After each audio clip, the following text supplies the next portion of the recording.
Yo, what's happening, Raider Nation? It's your boy Soto here. Raiders versus the world. Talking about the team that the world loves to hate, your Las Vegas Raiders. Okay, lot of stuff swirling around, a lot of head coaching news. A couple days ago, it was finalized. Jerry Jones said, freaking dip, Mike McCarthy, you're not coming back. Some people say Mike McCarthy was like, nah, I'm not going to have Jason Witten on my squad here with the Cowboys just to groom him to take my job. You guys can suck it. I'm out.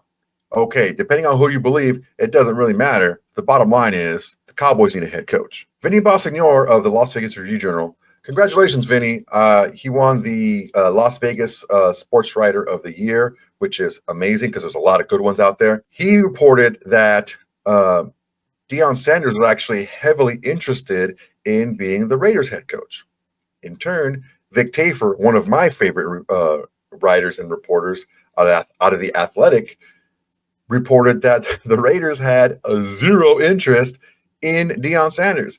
We're looking at this situation and what is the butterfly effect if Deion Sanders and the Cowboys come together to an agreement. There's another report out there.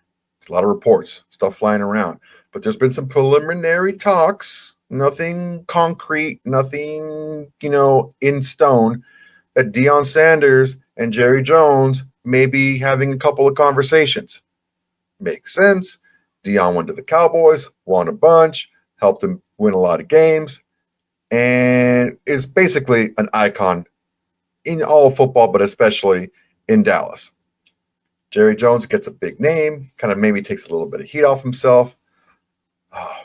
It's a wild situation, but there's a few things that can happen after if this were to happen. Now, one of the better things about this whole scenario here is I don't think anybody has named or been linked to a team as one of their top head coaching wish list. Deion Sanders is not on anybody's list. So if Deion takes one of the remaining jobs that's left, the 6 jobs that are left, right? If he gets one of those jobs, that means the other candidates are still available, especially Ben Johnson to come to the Raiders, right? This is all what we're looking for. So if Sanders isn't on anyone's radar to be the head coach and the Cowboys nab him, it's not like, okay, it's basically like a job that never really was because it didn't affect us any. One thing that it can do is affect maybe assistant coaches because that's kind of a little funky thing here. But as far as the head coach goes, not going to be a big deal. One less opening means the Raiders can probably, are that much closer to landing the guy that they want, which is Ben Johnson. Another thing is Dallas has a pretty high pick in the first round. Now, it's not like a top 5 or anything, but it's high enough where they can jump up. Now, if Shedeur Sanders were to maybe slide a little bit, I can definitely see Deion Sanders and Jerry Jones wanting to jump up and get Shedeur Sanders. Deion said he would love to coach his son in the pros. It's pretty far-fetched, but this is the butterfly effect, man. One thing leads to another. It seems very improbable now because Deion is not hired yet. If Deion is hired, the chances of the Dallas Cowboys trying to move up for Shedeur Sanders go through the roof, okay? Now, here's a little extra, kind of butterfly flutter on top of that. Dallas has, the highest paid quarterback in the league in Dak Prescott, coming off an injury. What are you going to do with Dak Prescott if you're drafting a first-round quarterback? Could he be available to come to the Raiders? Do the Raiders want him? Does he think he's a guy? He's kind of built in the same mold as a Jared Goff, more of a pocket passer, not too mobile, but can move around a little bit, strong arm, accurate when he needs to be, tough guy, good leader. Who knows? I'm not saying I want him. I'm not saying I don't. Actually, I am kind of saying I don't. But it's, again, the butterfly effect because the guy gets a new job. Guess what? The guy that had the job is looking for a job now. That's another quarterback that's on the market. Now, let's go a little bit further than that. How would this help the Cowboys? And in turn, how can that help the Raiders? So, we talked about this already. Deion would come to the Cowboys, and he would be the new face of the Dallas Cowboys, bar none. The same effect that he had with Colorado, the same effect he had and anywhere he's gone in the pros, he becomes the face of that team.